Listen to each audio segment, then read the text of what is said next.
Bonjour à tous et bienvenue dans ce nouveau numéro de Eureka où nous allons aujourd'hui aborder un sujet capital de notre temps, le sort réservé à Julian Assange.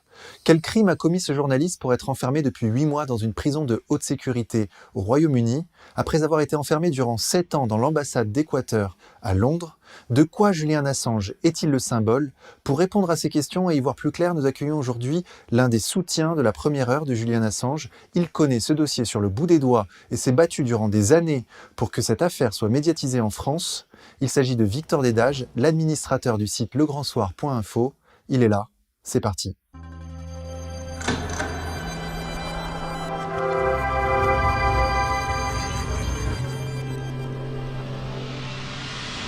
Victor Dédage, bonjour.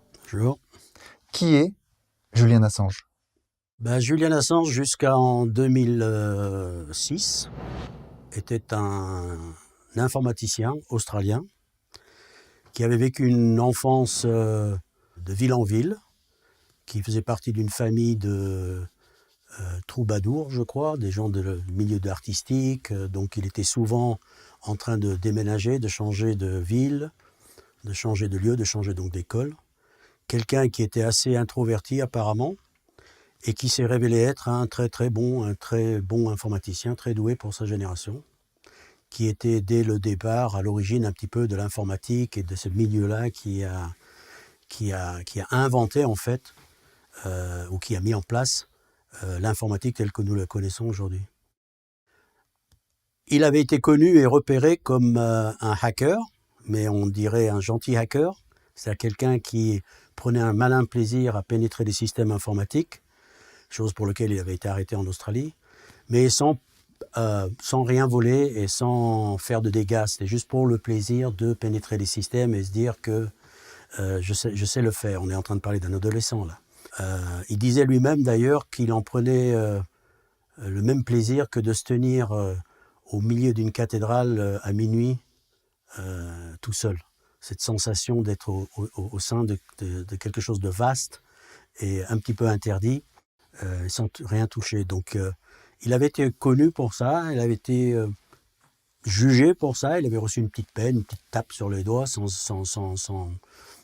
conséquence. Il avait même aidé la police australienne à démanteler un réseau de pédophiles en son temps. Et c'était quelqu'un qui apparemment était absolument sensible à l'injustice. C'est un sujet qui est absolument omniprésent chez lui, dans ses interventions, dans ses interviews, les injustices. Et c'était quelqu'un qui était et qui s'est révélé par la suite très intéressé à toutes les questions géopolitiques. Donc ça, c'est le background. Donc à un moment donné, à peu près milieu des années 2000, il faut resituer le contexte. Milieu des années 2000, le monde résonnait encore des attentats du 11 septembre 2001.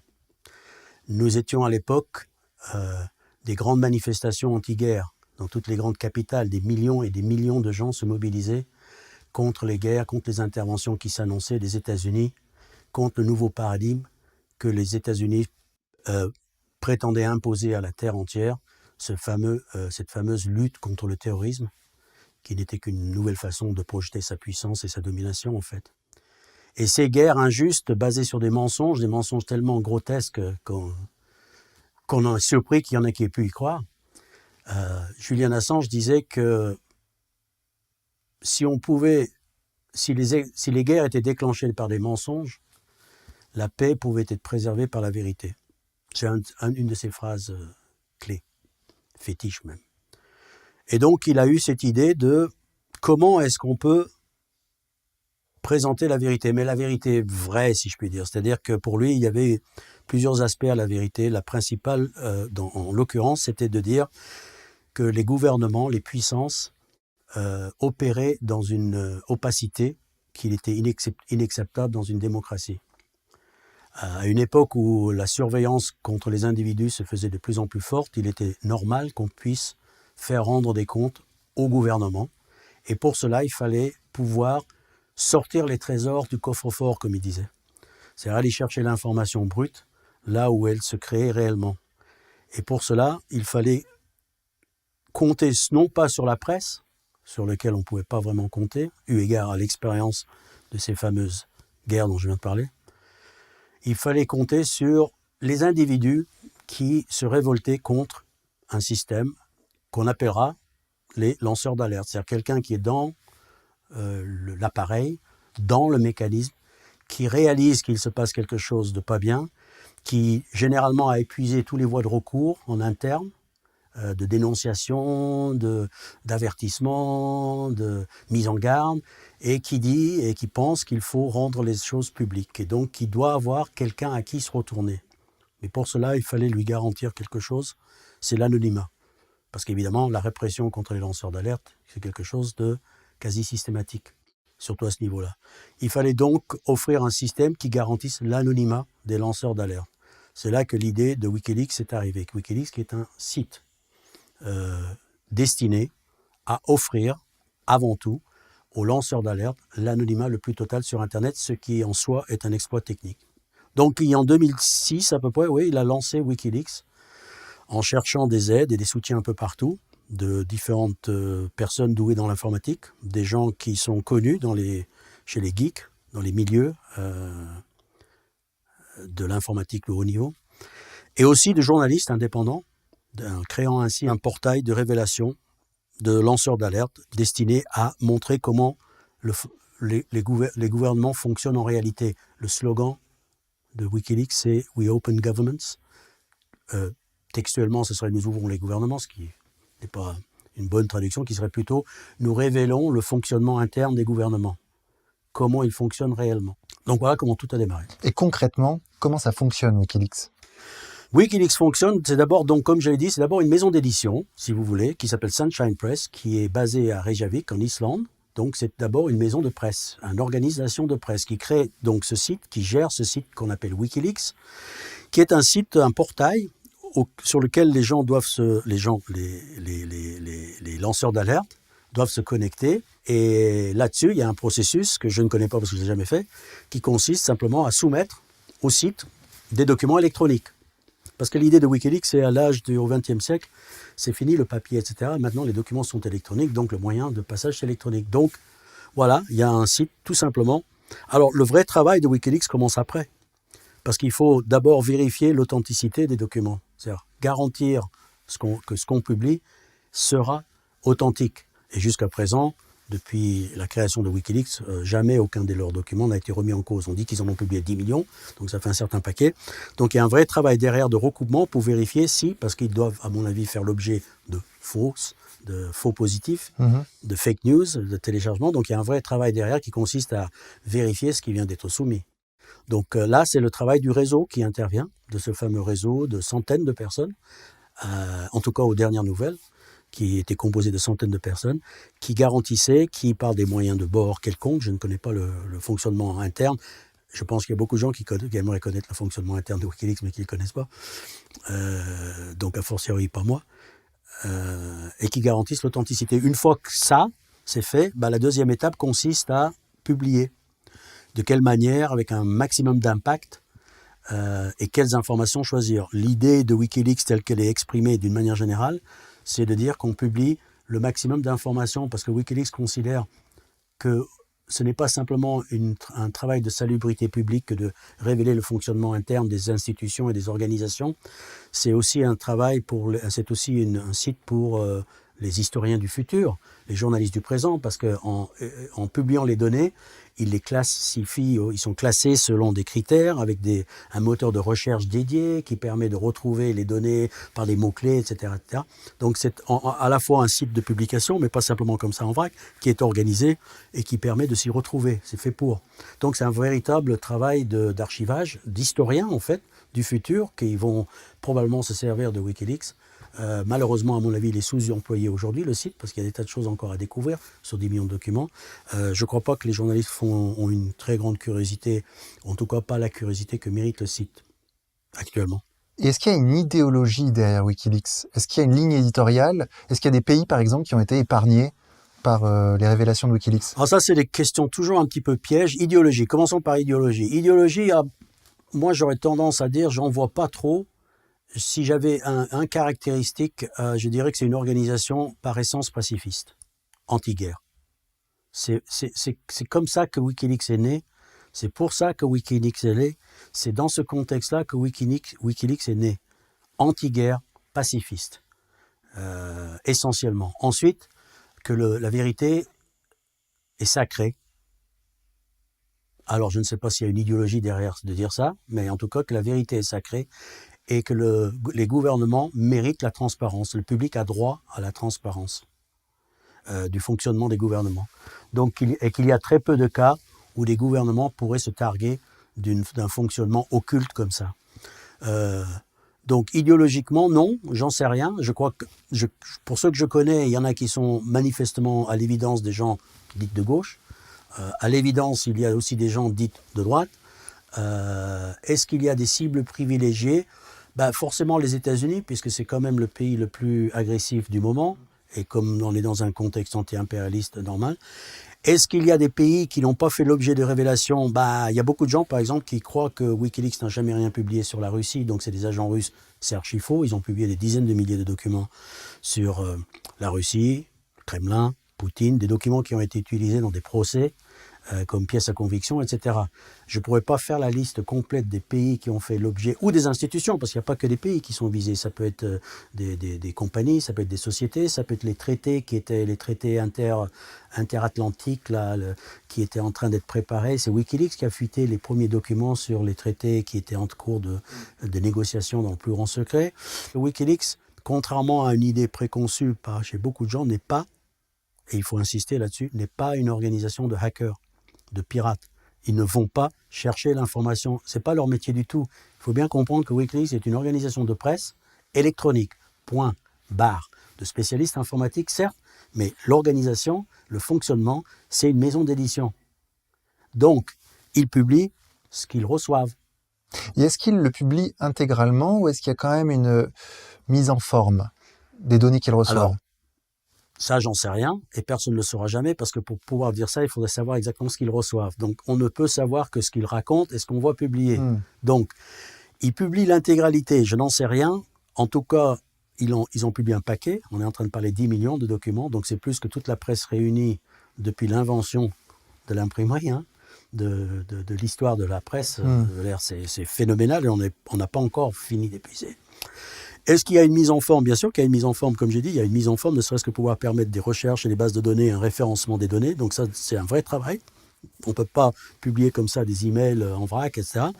Est-ce qu'il y a un filtre, c'est peut-être ça que tu pensais, de protection de certaines personnes qui seraient nommées, etc.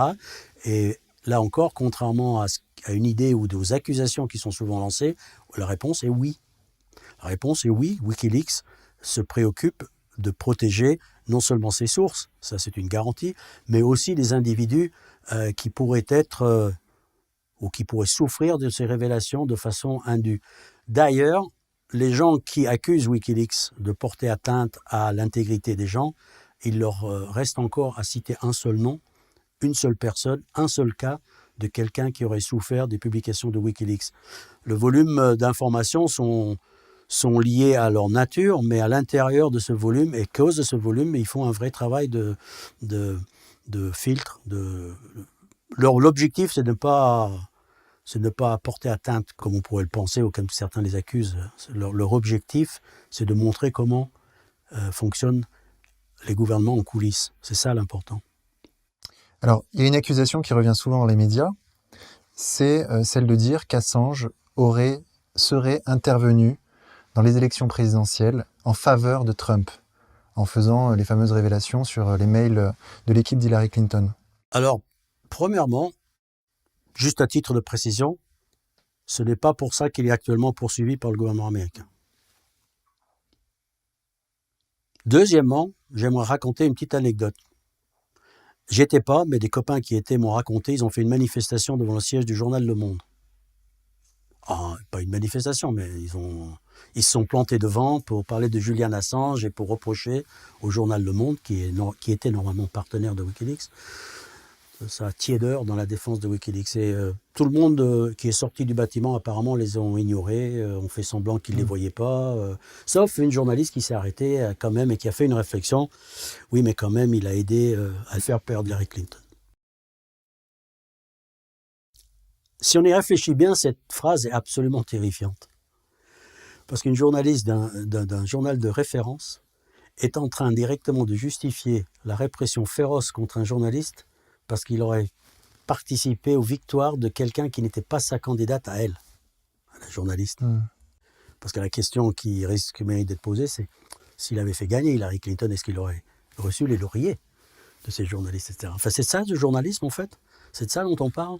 Ça a une importance aussi extrême que ça. C'est-à-dire d'applaudir à la torture psychologique d'un individu, de lui accorder ce pouvoir, de laver Hillary Clinton de ses échecs et de les rejeter sur les Russes, sur Wikileaks, sur Julian Assange, etc. Donc déjà, la procédure est assez dégueulasse, je trouve, de lui reprocher ça. Bon, est-ce qu'il a fait gagner Trump ? La grande question se pose. Je pense que Hillary Clinton était suffisamment détestée aux États-Unis par des tas de gens pour qu'elle perde d'elle-même. Sachant qu'elle n'a pas perdu les voix, elle a perdu juste la répartition des voix, qui fait que les grands électeurs et Trump a été élu. La question à contrario, ça aurait été quoi ? Ça aurait été, est-ce qu'il ne fallait pas publier ? C'est-à-dire que le geste politique aurait été éminemment politique dans un sens comme dans l'autre. Ne pas publier les documents alors qu'on les avait. Et ce n'est pas des documents comme ça pour parler de... Parce que la question, c'est pourquoi il a fait perdre ? Parce que s'il n'y avait rien de reprochable dans les médias, dans les mails, ils n'auraient pas fait perdre Hillary Clinton. Donc l'autre question, c'est en quoi ont-ils pu faire perdre Hillary Clinton ? C'est qu'ils ont révélé en fait qu'Hillary Clinton et l'organisation du Parti démocrate a triché lors de la sélection des candidats en défaveur de Bernie Sanders et que tout était réglé d'avance pour lui faire perdre, pas qu'il soit candidat. Donc un effet de triche. On avait volé au peuple américain le vrai candidat qui aurait, dans les sondages, probablement battu Trump. Donc, j'allais presque dire, les révélations de Wikileaks, c'était presque plutôt une façon de dire, voilà pourquoi vous avez perdu, et non pas, nous l'avons fait perdre. Voilà pourquoi vous avez perdu, parce qu'ils ont éliminé le candidat qui pouvait battre Trump. Donc oui, ils ont publié les emails, ils les ont même publiés par compte-gouttes, en faisant du teasing au fur et à mesure, la campagne. Ils ont été très clairs que s'ils recevaient quelque chose sur le Parti républicain ou sur Trump, ils le publieraient aussi. Ils ont même offert à l'époque, je crois que c'était une prime de 10 000 $ à qui leur fournirait la déclaration d'impôt de Trump. Donc c'est pas faute d'avoir annoncé qu'ils étaient prêts à, c'est pas faute d'avoir fait des appels. Pour des raisons XY, il n'y a pas eu la fuite des ordinateurs du Parti républicain, ou Dieu sait quoi de croustillant du côté républicain pendant cette période. Ça arrive. Comment est née l'affaire Julian Assange ? À quel moment ils ont commencé à lui tirer dessus ? Ils ont commencé tout de suite. Le début de la répression a commencé en fait pratiquement dès le début de l'activité de Wikileaks. Je veux dire, il n'a pas fallu longtemps pour que le danger soit perçu du côté des puissances. Il y avait déjà le grand jury, qui est un système américain de justice qui est très particulier, qui permet de préparer un procès, une mise en accusation dans le plus grand secret sans que l'accusé soit au courant. Alors, pour ce que j'en sais, c'était officiellement à l'époque pour, par exemple, attraper les trafiquants de drogue sans qu'on sache qu'il y avait une accusation. Donc, ils venaient à Miami passer les vacances et paf, on leur sautait dessus. Tout était déjà préparé pour pas qu'ils puissent s'enfuir. Mais ça s'est étendu maintenant sur les cas d'espionnage, sur des tas de choses. Donc, Wikileaks a su, parce qu'il y a des fuites, qu'il y avait un grand jury qui était préparé contre eux, qui était en train d'être préparé contre Julian Assange et Wikileaks dès 2010, très tôt. Et il y avait des consignes qui étaient données à des pays amis d'essayer de les empêcher de traverser les frontières. Il y avait des journalistes qui étaient proches de Wikileaks qui se faisaient fouiller, confisquer leurs ordinateurs aux frontières. Il y avait des tas de choses qui se passaient qui étaient des signes déjà annonciateurs de quelque chose. Et il y avait une équipe qui avait été formée aux États-Unis de tous les services de sécurité, de renseignement, etc., qui s'étaient réunis et il y avait une salle de guerre, littéralement, prévue pour le cas Assange. Assange se savait suivi, poursuivi, et puis la répression a commencé dès le départ de la publication des documents, lorsque les grands organismes financiers ont coupé tous les moyens de financement. Julian Assange n'avait plus de carte de crédit, n'avait plus les moyens. Ils ont fait fermer les comptes amis de Wikileaks des comptes PayPal, tous les moyens de paiement étaient les uns après les autres coupés comme ça. Amazon, toutes les plateformes que Wikileaks utilisait étaient les uns après les autres tombés. Donc l'annonce de la répression était d'ores et déjà là. C'était même pas un secret. Mais il se trouve que Julian Assange a fait un voyage en Suède pour une conférence où il se rend avec difficulté d'ailleurs, parce que déjà que les billets d'avion, il ne peut pas payer avec sa carte de crédit sur place, donc il est obligé de compter sur l'amitié ou la solidarité des gens qui organisent cette conférence dans les milieux sociodémocrates suédois. Et là, lors de la conférence, lors de son séjour en Suède, où il envisageait d'ailleurs de s'installer peut-être, lors de son séjour, il a des relations sexuelles avec 2 femmes. Elles vont se présenter à la police, non pas pour porter plainte pour viol, mais pour obliger Julian Assange à faire un test du sida parce que dans une des relations, le préservatif s'est rompu et dans une autre relation, il y a eu relation sans protection. Les 2 femmes ne se connaissaient pas vraiment, se sont connues, se sont passées l'info, se sont un petit peu... sont allées voir la police pour demander s'il y avait moyen d'obliger Julian Assange à faire un test du sida. Entre-temps, l'affaire éclate dans les tabloïds suédoises où le mot viol est prononcé. Entre-temps, une procureure suédoise, au vu des éléments, considère qu'il n'y a pas matière de mener une enquête, puisqu'Assange accepte volontiers de faire son test du sida, reste dans le pays beaucoup plus longtemps que prévu, en attendant que la justice suédoise lui accorde le droit de quitter le pays. L'idée qu'il s'était enfui, bidon. Il ne s'est jamais enfui de la Suède, il est parti avec l'autorisation. Et puis une fois qu'il est revenu en Angleterre, une fois que la fameuse vidéo Collateral Murder a été publiée, distribuée, une fois que l'information sur les crimes de guerre commence à s'étendre, il y a une procureure, Marianne Ny, pour ne pas la nommer, qui décide de rouvrir une enquête préliminaire. Au vu des témoignages, tentant de considérer s'il n'y a pas matière, non pas suite à une plainte pour viol, mais de considérer que l'histoire que chacune des femmes a racontée, au vu des éléments qui sont donnés, s'il n'y a pas lieu de le poursuivre pour des affaires de viol ou d'agression sexuelle. Bon, sachant qu'une des femmes a refusé de signer son témoignage, donc déjà... Un cas qui, à mon avis, ailleurs qu'en Suède, n'aurait pas dépassé le stade de l'affaire préliminaire, parce qu'il n'y a pas eu de vraie plainte pour viol, il n'y a pas eu de vrai... il faut avoir lu les témoignages, chose que j'ai faite, des dépositions, pour comprendre. Tu les as traduites? Je viens de les traduire parce que je les ai enfin trouvées. C'est quand même malheureux qu'il a fallu que ce soit un pauvre petit moi qui trouve et qui les traduise pour qu'on voit enfin que depuis 2010, on nous mène en bateau sur cette affaire-là et que la justice suédoise, en tout cas certains procureurs suédois, avec la complicité bien entendu de la justice britannique, montent une affaire comme ça pour essayer de salir la réputation, à l'évidence de salir la réputation ou de faire tomber quelqu'un d'important ou qui a contrarié l'Empire. C'est quand même pas pour rien qu'ils sont allés le chercher sur ces bases-là. Et c'est tellement efficace, l'accusation de viol, etc. Donc, voilà, c'est comme ça que ça démarre, en fait. Et pendant des années, il n'y a que ça. Le problème, c'est que Julian Assange et Wikileaks, qui ne sont pas des abrutis, comprennent une chose. C'est que la Suède veut absolument que Julian Assange retourne en Suède, non pas parce qu'il est accusé de quoi que ce soit, c'est important, mais parce qu'une procureure aimerait l'interroger dans une enquête préliminaire, ce qui n'a rien à voir. Et Julian Assange accepte formellement de se rendre en Suède, mais à une condition, c'est qu'il ne soit pas extradé vers les États-Unis. Chose que la justice suédoise refuse de lui accorder.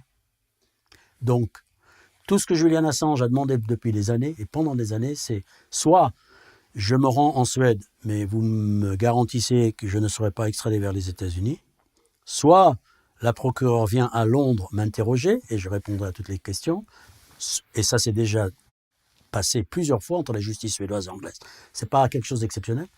Soit vous m'interrogez à distance via Skype.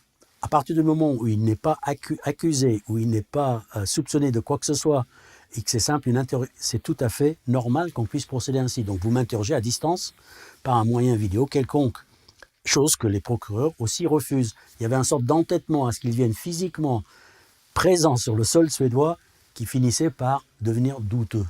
Et donc c'est la seule chose que Julian Assange a refusé de faire en fait. Donc il ne s'est jamais enfui de la Suède, il n'a jamais tenté d'échapper à la justice suédoise, mais bien à une extradition éventuellement vers les États-Unis. Et la justice anglaise a répondu de façon étonnante à un mandat d'arrêt international européen lancé par la procureure suédoise. C'est comme ça qu'il a été arrêté en Angleterre à cause de ce mandat d'arrêt européen. Bizarrement d'ailleurs, parce qu'encore une fois, il n'est accusé de rien. Et enquête préliminaire. Mais bon. Et à l'initiative d'un procureur. D'un procureur suédoise, toujours cette Marianne Ny. Ouais. Normalement, un mandat d'arrêt européen n'est pas servi lorsque c'est un procureur qui l'émet. Hein. Normalement, c'est le résultat d'un jugement, d'un juge, qui doit dire tiens, cette personne, il faut me l'emmener physiquement. Mais c'est une procureure. Donc c'est une aberration, pas une aberration, un trou un petit peu dans la loi anglaise. À tel point d'ailleurs qu'en Angleterre, ils ont changé. En Grande-Bretagne, la loi a été modifiée suite à l'arrestation de Julian Assange sur ce mandat d'arrêt européen d'un procureur et pas d'un juge. Pour dire que c'était vraiment une situation un petit peu ambiguë. Et Assange n'a pas bénéficié de ce changement de loi. Ben non, la rétroactivité n'a pas fonctionné en faveur d'Assange.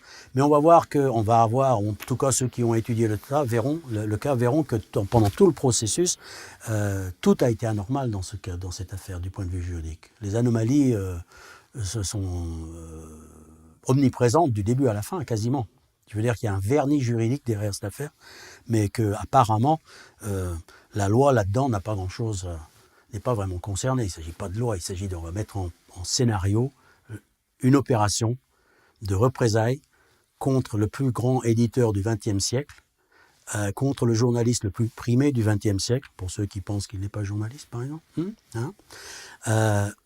On va faire ça avec une certaine élégance. On aurait pu lui mettre un sac de toile de jute sur la tête et l'embarquer dans un avion comme un pauvre Afghan ou je ne sais pas quoi. Là, c'est un journaliste australien, donc on va faire ça avec une certaine élégance. Mais c'est ce qu'ils sont en train de faire. Ils sont en train de préparer le kidnapping, l'enlèvement d'un journaliste étranger à l'étranger. Pourquoi enlèvement ? Parce que ça peut pas être... Je peux pas appeler ça une extradition, parce que pour que ce soit une extradition, il faudrait qu'il ait commis un délit aux États-Unis, mais il n'a jamais mis les pieds aux États-Unis. Donc il n'a aucun compte à rendre à la justice américaine, il n'a aucun compte à rendre à qui que ce soit aux États-Unis. Il a fait qu'un travail normal de journaliste, chose que font régulièrement la presse américaine ou autres, c'est-à-dire publier des documents confidentiels ou pas qu'on lui a confiés. Mais ils viennent le chercher, ils le font arrêter, ils veulent l'emmener aux États-Unis, et ils appellent ça une extradition. C'est pas une extradition. C'est un enlèvement. J'ai pas d'autre terme pour le désigner. Le mec, il a commis aucun délit aux États-Unis. En quoi est-il concerné par la loi américaine ? Sinon demain, les Américains, un jour, tu vas avoir une coup frappé à ta porte, tu sauras peut-être même pas que tu as violé une loi américaine. Bonjour monsieur, on vient vous arrêter et vous emmener aux États-Unis parce que ce que vous avez fait là, nous, c'est interdit chez nous, ça. Vous voyez ? Et toi, tu vas dire oui, et en quoi ? Ça me concerne, en quoi ça vous concerne ? On dit, ah oui, mais c'est comme ça que ça marche maintenant. Les lois américaines s'appliquent à l'étranger, vous voyez, tu vois ce que je veux dire ? Donc c'est quand même incroyable. Du point de vue juridique, Julian Assange n'a violé aucune loi d'une juridiction dont il dépend. C'est important de dire juridiction dont il dépend, parce que moi, tous les jours, si ça se trouve, et toi aussi, vous êtes en train de violer des lois étrangères, mais vous ne dépendez pas de leur juridiction. Tu comprends ce que je veux dire ? Mais alors, qu'est-ce que la justice américaine reproche à Julian Assange officiellement ? Alors, il y a deux officiellement. Tu regardes comme ils sont forts, parce que pour la question, il y a les actes d'accusation tels qu'ils sont rédigés, et puis il y a le communiqué du département de justice américaine qui a été émis, c'est-à-dire dans leur propre communiqué de ce qu'ils ont mis dans les accusations, ils mentent. Ils sont malins. Beaucoup de gens se réfèrent au communiqué émis par le département de justice. Le département de justice dit « Monsieur Assange, vous avez commis des actes d'espionnage envers les États-Unis. » Et ça, c'est interdit. « Oh, il a fait espionner, machin. » C'est archi faux, parce que si Wikileaks a espionné, ce serait alors la seule organisation d'espionnage au monde qui publie sur un site leur découverte et qui annonce à tout le monde qu'elle est en train d'espionner, y compris aux personnes qui espionnent. Alors, il faut arrêter, quoi. C'est une organisation de presse qui publie... Sinon, le Canard enchaîné, par exemple, serait une organisation d'espionnage, si on jugeait par les mêmes critères. Mais en fait, dans les actes d'accusation, il lui reproche d'avoir aidé Bradley Manning, à l'époque, Chelsea Manning aujourd'hui, d'avoir mis la main sur les documents qui ont été publiés en 2010, c'est-à-dire les Iraqi War Logs, sur les guerres irakiennes et afghanes. Ce qui en soi est absurde parce que Bradley Manning à l'époque avait toutes les autorisations pour accéder aux bases de données, etc. Et d'ailleurs, Bradley Manning avait déjà proposé ces trouvailles, ces dossiers, avant à la presse classique américaine. Il les avait proposés à Washington Post, qui a refusé, ensuite au New York Times, qui a refusé. C'est ensuite qu'il s'est retourné vers Wikileaks. Ça veut dire qu'il les avait déjà. Ça veut dire qu'il était déjà en possession de ces documents. D'ailleurs, c'est comme ça, je pense qu'il s'est fait attraper, parce qu'il est allé parler à des journalistes certains ont dû appeler qui de droit en disant « Il y a un soldat chez vous, là, apparemment, qui est en train de se balader là, avec une sacoche remplie de choses intéressantes. » Des documents qui prouvaient des crimes de guerre. Des documents qui prouvaient des crimes de guerre. Comme quoi, par exemple ? Celui qu'on connaît le plus, mais qui n'est, je l'ai appelé ça, j'ai tendance à appeler ça la bande-annonce, qui s'appelle Collateral Murder, que beaucoup de gens connaissent ou l'ont vu au moins une fois, cette vision vue par une caméra d'un hélicoptère qui est en train de se balader dans les rues de Bagdad et qui commence à tirer sur des gens qui se baladent comme ça, un groupe de personnes qui ont l'air de flâner et qui s'avèrent être dans le paquet 2 journalistes de Reuters et qui les assassinent de sang-froid en poussant des petits cris de joie. Ça, c'est la version courte. La version longue, on voit que l'hélicoptère, que les gens ne voient pas tellement il est loin, continue de circuler et tire aussi sur les secours qui se présentent pour venir en aide aux gens qui sont à terre, y compris en tirant sur un van, une camionnette qui n'a rien de militaire, qui essaye d'embarquer les blessés. Il y en a un qui se traîne par terre, qui a été blessé dans le tir précédent, on le voit, et les gars, ils sont là en train de se poser la question, faut-il l'achever, oui ou non? Donc ils l'achèvent, ils tirent sur la camionnette, il y a des enfants à bord, parce que c'est les voisins qui se pointent sans comprendre. Visiblement, personne sur place ne comprend exactement ce qui lui arrive et d'où arrivent les tirs. Donc crime de guerre, tirant sur des civils désarmés. Mais ce qu'il faut comprendre, c'est que cette collateral murder dont on parle tant, c'était la bande-annonce. C'est comme la bande-annonce d'un film, c'était juste la partie visible et juste la vidéo que Wikileaks et Julian Assange avaient choisie pour lancer l'opération de publication de ces documents. Il fallait quelque chose de graphique. Nous vivons dans une époque d'images. À tel point d'ailleurs qu'ils ont fait un montage, qu'ils ont soigné la bande-son, qu'il fallait choisir les titres, les sous-titres, qu'il fallait donner des explications. Il y avait la version longue, il y avait la version courte. Wikileaks a même envoyé 2 personnes à Bagdad pour vérifier que ça s'est bien passé à Bagdad, pour interroger les témoins, retrouver le quartier. C'est un vrai travail de journaliste qui a été fait autour de ça. Et donc, il l'utilise comme bande-annonce. Voilà. Mais cela dit, dans les documents, il y a des choses beaucoup pires. Un groupe de maisons qui avait été volontairement rasé par l'armée américaine, par des tirs de missiles, pour éliminer tous les témoins d'une affaire de viol collectif qui s'était déroulée dans le coin par des soldats américains un peu... donc pour éliminer tout témoin, ils ont rasé le bloc de maison. Ça, c'est des vrais crimes de guerre. Il y avait le nombre de morts aussi qui était... On a appris d'ailleurs grâce à Wikileaks que le nombre de victimes dans la guerre en Irak était largement sous-estimé par l'armée américaine. Enfin, en public. En privé, on connaissait... Les chiffres n'étaient pas du tout les mêmes. Alors comment Assange se retrouve à l'ambassade d'Équateur à Londres ? Assange, d'abord, il est condamné, il est arrêté par la police britannique en vertu de ce fameux mandat d'arrêt européen émis par une procureure suédoise sur une affaire qui avait déjà été close et qui, elle-même, décide de rouvrir cette affaire alors qu'aucun élément nouveau n'apparaît. Donc c'est déjà un peu bizarre. Normalement, on ne rouvre pas un cas comme ça. Bref. Donc il se défend, il se retrouve en prison, il est libéré sous caution une caution assez sévère, parce qu'il a un bracelet. Il doit payer 150 000 livres sterling. C'est un ami fortuné qui le paye. Et il doit rester dans la demeure, dans la maison de quelqu'un, et se présenter tous les soirs à la police, à 20h je crois, pour signaler sa présence sur le territoire britannique. Et ça, cette affaire dure pratiquement 1 an, le temps que différents procès, le temps qu'ils combattent l'extradition, la demande d'extradition de la Suède, de la procureure suédoise, le temps qu'il essaye de se défendre, et tous les appels, il perd les procès les uns après les autres, les appels, etc. Non seulement il les perd, mais par des astuces, des arguties juridiques dont je ne connais pas encore les détails. Je suis en train de rapporter ce que j'ai lu dans les comptes rendus des avocats de la défense. On arrive même à lui bloquer, par je ne sais pas quelle argutie juridique, je précise, j'insiste, de lui bloquer tout recours devant le Conseil européen des droits de l'homme, par exemple. Donc il sent quand même que le piège est en train de se refermer autour de lui. Et ce dont il est absolument certain, à arriver à ce stade, c'est qu'il n'aura aucune chance d'un procès équitable s'il se retrouve aux États-Unis. Ça, on a tous compris qu'au mieux, il se retrouvera dans un trou noir et qu'il finira ses jours là-dedans. Peut-être même à Guantanamo torturé, parce qu'il y a des choses, je pense qu'il y a des gens qui aimeraient bien savoir ce qu'il y a dans sa tête, notamment l'identité des lanceurs d'alerte ou des secrets de fabrication de Wikileaks, enfin des choses comme ça. Donc il décide un beau jour de se mettre une perruque, prendre une moto et de se rendre et de frapper à la porte de l'ambassade d'Équateur qui à l'époque était gouvernée par le président Correa. Dans un pays qui venait de voter des lois de protection et de démocratisation de la presse. Et c'est une toute petite ambassade, on le sait maintenant, parce qu'on nous a décrit Assange comme vivant dans une sorte d'opulence, dans une ambassade. C'est une toute petite ambassade. C'est un appartement. C'est un appartement aménagé dans un bâtiment, ouais.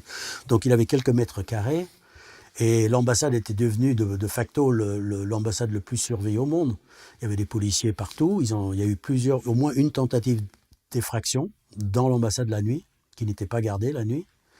On pense qu'il y a eu peut-être une opération soit dans tentative d'enlèvement d'Assange, soit juste de lui foutre la trouille, l'empêcher de dormir. On sait par exemple que les policiers régulièrement, ou des gens régulièrement, jetaient des cailloux sur les fenêtres de sa chambre à 2-3 heures du matin, histoire de garder un peu la pression, de lui montrer « ouais, on est là ». Donc déjà, dans ce cas-là, on peut parler d'une forme de torture, non pas par le gouvernement équatorien, mais par le fait, par exemple, quand l'Angleterre lui a refusé un accès à des soins, parce que, quand même, enfermé, il n'a pas vu la lumière du jour pendant 6 ans. Donc ça, les médecins à qui j'ai posé cette question, généralement réagissent en disant « ouf ». À la question « qu'est-ce que ça fait de ne pas voir la lumière du soleil pendant 6 ans ?» Pas bon. Il avait des graves problèmes à l'épaule. Il avait une dent cariée. Il avait des problèmes cardiaques, stress, tension, etc. Et que les médecins qui le visitaient disaient qu'il fallait absolument, qu'on ne pouvait pas le soigner en rentrant, en apportant. Il fallait absolument l'emmener. Et les autorités britanniques refusaient le corridor humanitaire pour qu'il puisse aller se faire soigner et revenir à l'ambassade. L'ambassade qui lui avait accordé l'asile politique, attention. Hein. Être à l'ambassade, c'est comme s'il il était en asile politique en Équateur. D'accord ? En d'autres circonstances, il y a un journaliste qui avait écrit même aux prisonniers nazis, on leur a autorisé des soins. Mais pas Assange. Donc voilà, sa santé, à mon avis, était déjà sérieusement entamée, mais bon, ensuite, ça s'est empiré lorsque Lénine Moreno, le traître, a remplacé Correa à la présidence de l'Équateur. Et là, la politique a complètement changé. La politique complète de l'Équateur, de façon surprenante. Moreno a changé de bord politique, il était normalement du même bord. On est en 2017, ouais. Pour situer. Et la politique a complètement changé. Donc déjà, la bienveillance que Assange trouvait à l'ambassade a disparu. Tout le personnel a été remplacé par un ambassadeur agressif, par du personnel agressif, et par un service extérieur, une société de surveillance, qui, on le découvrira un peu plus tard, s'arrangera pour que tous les faits et gestes de Julian Assange soient espionnés. Et quand je dis tous les faits et gestes, ça veut dire y compris les documents de ses avocats, les conversations tenues avec ses médecins, enfin les médecins qui rentraient dans l'ambassade, y compris les conversations dans les toilettes. Enfin, ils avaient posé des micros littéralement partout. Et même de l'extérieur, il y avait des micros très sensibles à travers les vitres, qui enregistraient les conversations. Donc c'était 24 heures sur 24 pendant un an. Et on a su ça d'ailleurs comment, parce qu'on en parle maintenant, parce que la société qui a réalisé cet espionnage a été mise en cause par la justice espagnole, est actuellement le patron de cette boîte est actuellement en procès. Mais on l'a découvert, je l'ai découvert, je me souviens très bien, c'était le 10 avril 2019. Pourquoi ? Parce que le 10 avril 2019, Wikileaks a fait une conférence de presse, sortie de nulle part, on ne s'y attendait pas, je tombe sur la vidéo en live, où le patron actuel de Wikileaks annonce que Wikileaks avait fait l'objet d'un chantage en Espagne, à Madrid, de la part des gens qui prétendaient détenir des vidéos et des enregistrements de toute la vie privée d'Assange dans l'ambassade et qui demandaient 8 millions d'euros de chantage. Donc le patron de Wikileaks, il se rend à Madrid, il demande à voir les images, voit effectivement qu'il y en a, trouve le moyen, avec la complicité de la police espagnole, de tendre un piège, et les gars qui se font arrêter, les Espagnols, pour escroquerie, tentative de chantage, etc. etc. Donc ça, c'était en 10 avril. Et donc le 10 avril, Wikileaks annonce ça dans une conférence de presse. Et c'est le lendemain, 11, que Julian Assange est sorti de la prison, de l'ambassade de force, par Moreno. Je ne pense pas que les dates étaient choisies au hasard. Ou alors c'était tellement symbolique que c'en était... Et là, on a vu un Julian Assange, pour ceux qui se souviennent des images. Alors là, il avait pris, je ne sais pas combien d'années, parce que là, tout est parti en vrille, tout est parti en sucette. La pression, l'animosité, l'agressivité envers Julian Assange, le fait que psychologiquement, il savait, entre guillemets, qu'il risquait d'être emporté à n'importe quelle heure du jour et de la nuit. Les visiteurs disaient que sa chambre n'était même plus chauffée, on était en hiver. On disait qu'il dormait sur un tapis de sol, que son lit avait été retiré. On disait qu'il n'avait plus droit à des verrous sur sa chambre, la pièce qui lui servait de chambre.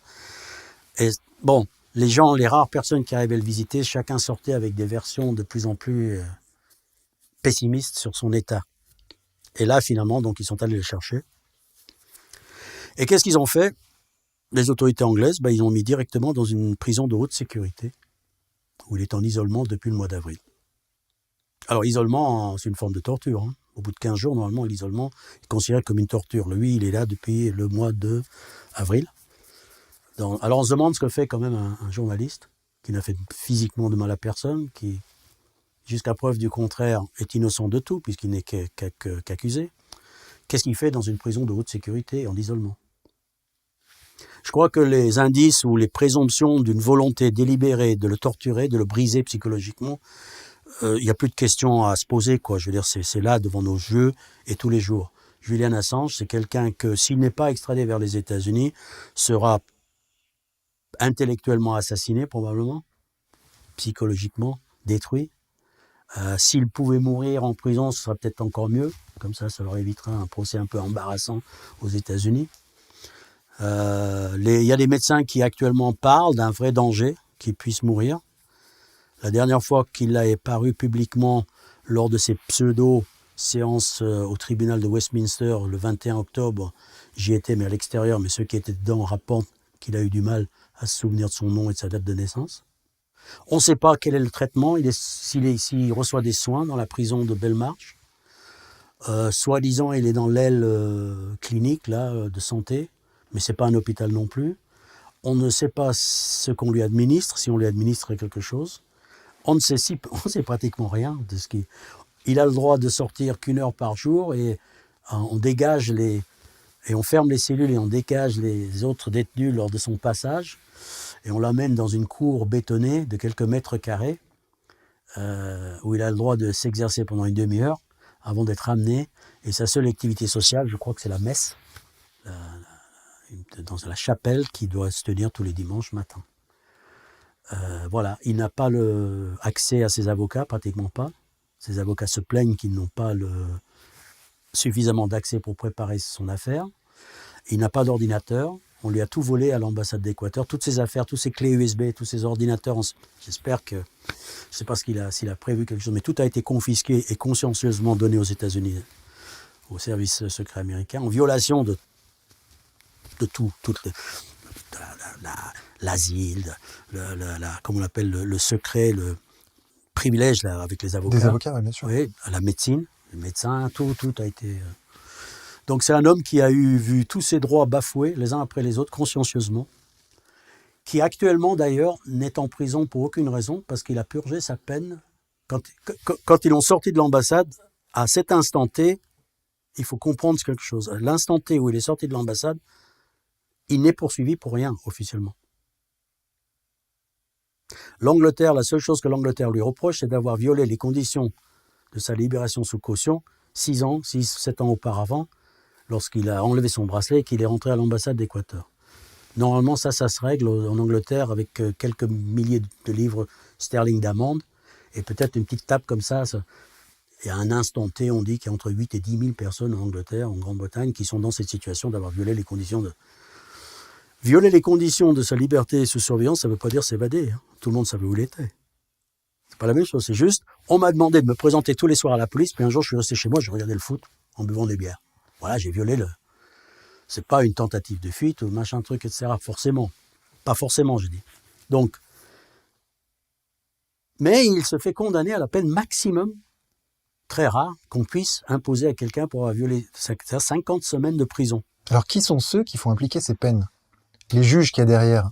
Magistrates Court, District Magistrate Court à Londres, là, il faudrait, je sais pas, comme identité, il y a Arun Bott ou je sais pas quoi, son nom, elle qui commence à lui coller les 52 semaines, à l'insulter, les juges l'insultent. Il y en a un qui le traite de narcissique. Le mec, il a juste le temps de dire, on lui demande coupable, non coupable, plaidez-vous coupable, non coupable, il dit non coupable, mais monsieur, vous êtes un narcissique et je sais pas quoi. Le gars, il se fait en plus maltraiter verbalement par les juges. C'est assez incroyable. Et Arun Bott, son nom m'échappe toujours, peu importe, mais son mari est quelqu'un qui a des intérêts avec les services secrets et les fabricants d'armes, qui a été cité dans les câbles de Wikileaks.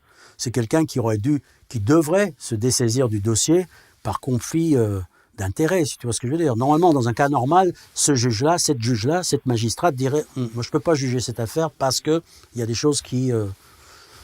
Voilà, ça touche mes affaires personnelles. » Mais là, dans ce cas-là, non, pas du tout. La dame, pas gênée pour dessous, là, elle fait condamner Julian Assange 50 semaines.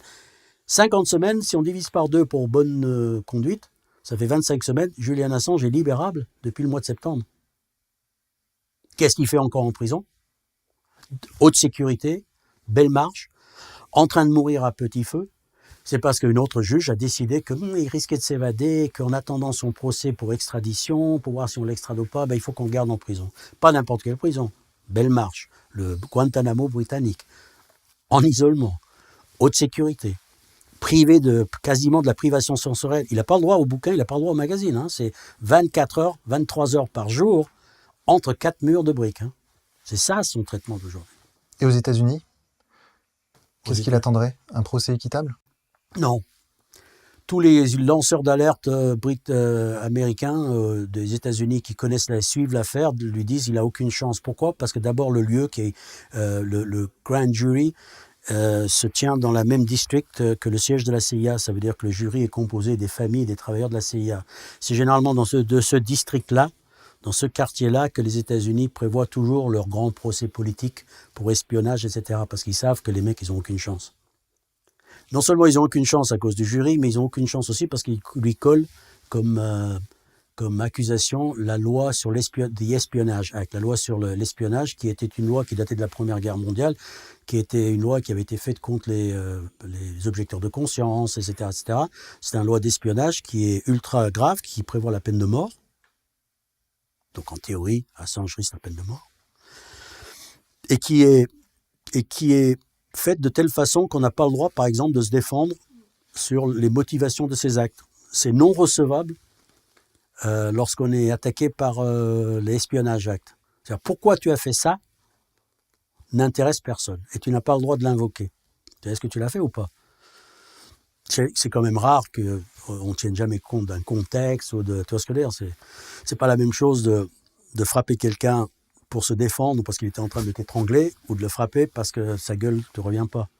Donc le contexte, tu vois ce que je veux dire? Et là, non, c'est juste, on veut pas savoir. On veut pas savoir. On veut pas savoir que tu as dénoncé des crimes de guerre, que tu les as révélés. On veut pas savoir que le fait de connaître des crimes de guerre, ne pas le révéler, est en soi un délit. On veut juste savoir si oui ou non. Et le fait que ce soit un grand jury fait que le marge de manœuvre des avocats de la défense est très limité, très très limité. C'est un système c'est l'équivalent d'un tribunal militaire, hein, mais pour des civils, si je puis dire.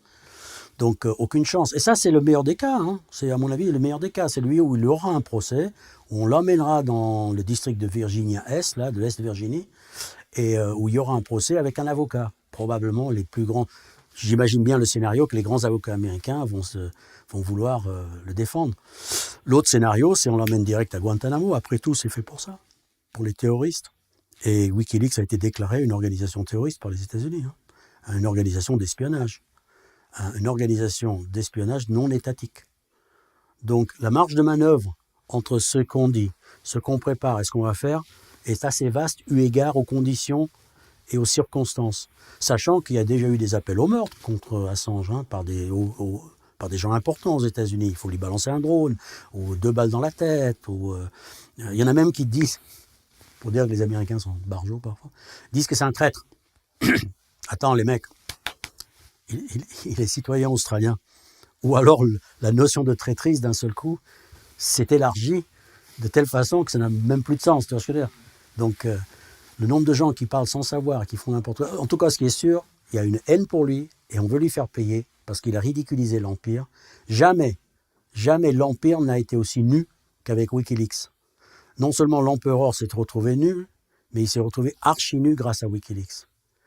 Parce que les médias ont parlé des fuites, mais ils n'ont pas trop insisté sur les fuites. Je veux dire que là, on parle des fuites de 2010, Irak, Afghan, mais plus récemment, il y a 2-3 ans, ils ont publié les fuites de Vault 7, Marble, les programmes de la CIA qui permettent de contrôler les appareils électroniques à distance. Les programmes étaient publiés, c'est-à-dire que n'importe quel informaticien peut contrôler les sources et voir comment le programme a été écrit, qui permet aux États-Unis, au service secret américain, de prendre contrôle de ton smartphone à distance, de transformer ta télé Smart TV en un appareil d'espionnage, y compris lorsqu'il est éteint, de contrôler à distance certains modèles de voitures récents, du style j'accélère sur l'accélérateur pendant que et je tourne le volant vers l'arbre qui est là. On n'est pas en train de parler d'hypothèses, les programmes ont été publiés. La haine de la CIA s'est déchaînée évidemment avec le fait qu'ils aient... Et là, à mon avis, ils veulent absolument savoir qui est le petit salopard de la CIA qui a donné ça. Ils ne le savent pas, ils ne le sauront jamais. Ils ne portent pas plainte pour ça. Hein. Mais ce n'est pas dit qu'ils ne le fassent pas après. Hein. Ils sont allés chercher les événements de 2010. On lui reproche pas officiellement le courrier de Hillary Clinton, on lui reproche pas les révélations de la CIA, on lui reproche pas d'avoir révélé que la NSA a espionné et la CIA a espionné nos propres dirigeants. La France devrait être reconnaissante envers Julian Assange et Wikileaks, parce qu'ils ont quand même révélé que nos présidents, nos dirigeants, les Allemands aussi, en fait la plupart des dirigeants européens étaient systématiquement espionnés, leur téléphone et tout, leurs conversations, par les services secrets américains. Ce qui est normalement un acte agressif, mais là apparemment ça a été étouffé, on en parlait d'autres choses. Mais bon, il y a des tas de choses qui ont été... À 10 millions de documents, tu sais, il y a de la matière. Hein, et moi je ne fais qu'effleurer parce que c'est pas mon métier. Je ne suis pas un journaliste à plein temps, loin de là. Et qu'est-ce qui différencie Julian Assange de tous ces journalistes qui, pendant des années, ont fait leur chou gras des révélations de Wikileaks? Parce que finalement, eux aussi, d'une certaine façon, ont franchi la ligne rouge en rendant publiques ces révélations. Qu'est-ce qui a fait la différence? Pourquoi ils ne sont pas eux aussi persécutés? Parce qu'ils ont eu la sagesse de s'arrêter à temps quand ils ont compris que l'arbitre sifflait à la fin de la partie. Voilà. Oui, ils l'ont fait, mais ils ne sont pas allés plus loin, ils ont arrêté. C'est tout. Wikileaks a dit, nous, on continue, c'est notre métier, on continue de publier des documents, on ne va pas s'arrêter là, on ne cède pas au chantage ni aux menaces, et on continue, comme on l'a toujours fait. Et là, c'est les lignes rouges qui ont été dépassées. à mon avis. Hein. Et puis, politiquement, entre nous, franchement, tu les vois en train de poursuivre le rédacteur en chef du New York Times? Non. Tu les vois en train de poursuivre le rédacteur en chef du Washington Post? Par contre, aller chercher le petit gars là, qui a créé Wikileaks et qui en un an a ridiculisé la presse du monde entier, ou en quelques années, 2-3 ans, ah ça, lui, on va aller le chercher. Mais on va le chercher parce qu'on sait, on a déjà compris, que lui, il ne va pas s'arrêter. C'est lui le vrai danger. Les autres, c'est, je fronce les sourcils, pardon, je ne sais pas ce qui m'a pris. J'espérais toucher un Pulitzer, donc, mais bon, oui, mon bon maître, j'ai compris, j'arrête. Toi, là, Julian Assange, vous, là, Wikileaks, c'est pas pareil. Et on est allé après eux, aussi pour montrer aux autres ce à quoi ils ont échappé. Au cas où ils remettraient ça, quoi. Mais, tu sais, il y a un argumentaire dans les milieux de solidarité avec Wikileaks qui est souvent répété, avec lequel je suis pas d'accord. C'est de style, quand ils sont venus chercher à Julian Assange, nous n'avons rien dit, et après ils viendront après les autres. Non, parce que c'est déjà pensé, ne serait-ce qu'une fraction de seconde, que le rédacteur en chef du journal Le Monde ou le rédacteur en chef du New York Times serait capable un jour de transgresser ces lignes rouges qui pourraient l'emmener à Guantanamo. Mais vous êtes fous, quoi. Tout le monde sait qu'ils ne le feront pas. Eux, les premiers. Les services de renseignement, deuxième. Parce qu'ils sont la plupart du temps, d'une certaine façon, plus ou moins en connivence. D'ailleurs, ils se connaissent. Faut pas... Donc, ils savent où sont les limites. Il y a un moment donné, comme ça. Donc, non, ils ne viendront pas. C'est des autres journalistes éventuels, d'autres organisations qui pourraient être créées. Parce que le modèle journalistique de Wikileaks, on peut le reproduire avec la même technologie et les mêmes techniciens. Parce que Julian Assange, il disparaît, mais les autres, ils sont toujours là. Ils pourraient dire, non.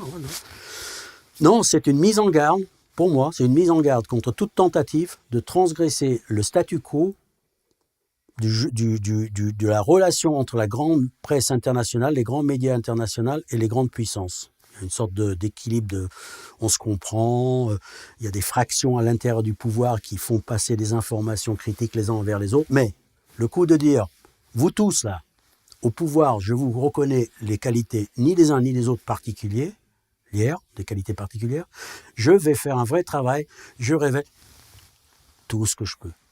Que vous soyez de ce bord-là ou de ce bord-là, que vous ayez des choses à cacher ou pas, que ce soit classifié ou pas, ce que le public a le droit de savoir, c'est comment fonctionnent les gouvernements et quels sont les pseudo-secrets, quelles sont les choses que vous ne voulez pas qu'ils sachent. Et nous, on va les révéler. Nous, on va le faire parce que c'est comme ça, c'est notre métier, c'est ce à quoi nous croyons. Et ça, attends, tu fous la trouille, attends. Tu t'imagines, par exemple, qu'ils ont publié les 250 000, je crois que c'était, des emails échangés par le corps diplomatique américain. Il n'y a pas forcément des secrets là-dedans, d'accord? Les emails qu'on s'échange. Hein. Par contre, il y a un ton. Par contre, il y a des choses qu'on se dit entre nous.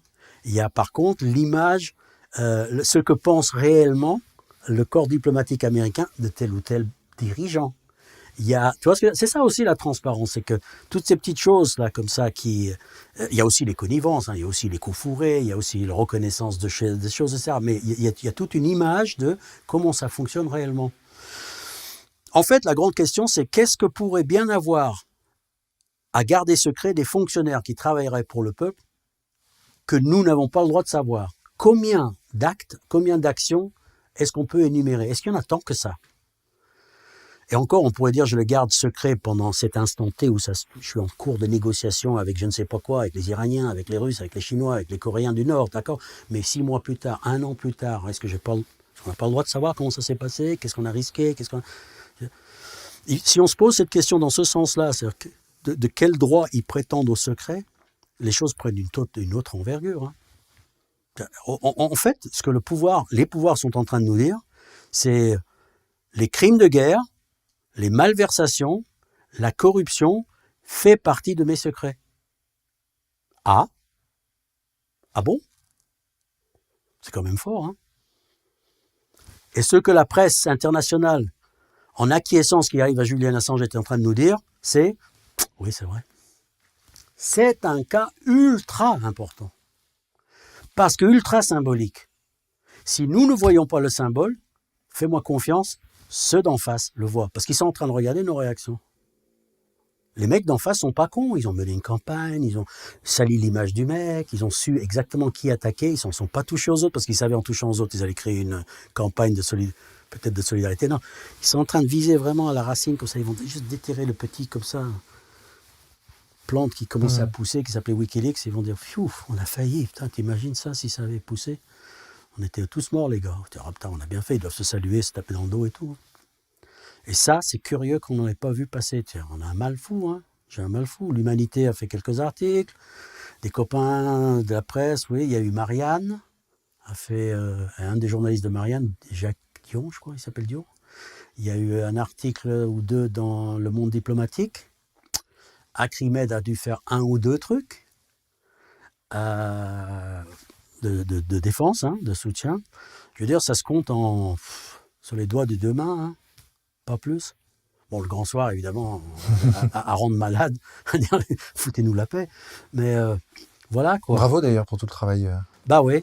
Moi, je me consacre plus qu'à ça depuis, au risque de délaisser le reste du site, hein, que j'ai laissé à l'abandon ou entre les mains des camarades. Je pense qu'ils m'en veulent, mais tant pis. Pour moi, mon combat du moment, quitte à me faire passer pour un monomaniaque, c'est Julian Assange. Parce que c'est trop important par rapport au bonhomme, par rapport à la cause, par rapport à ce qui nous pend au nez. C'est d'ailleurs curieux que les médias alternatifs, dits alternatifs, se rendent compte si peu de ce qu'ils doivent à Wikileaks. Parce que mine de rien, les gars, et je le dis en toute amitié, vous faites les marioles aujourd'hui. On a les médias alternatifs, machin truc. Mais je ne sais pas si vous savez, mais il y avait eu un avant et un après Wikileaks.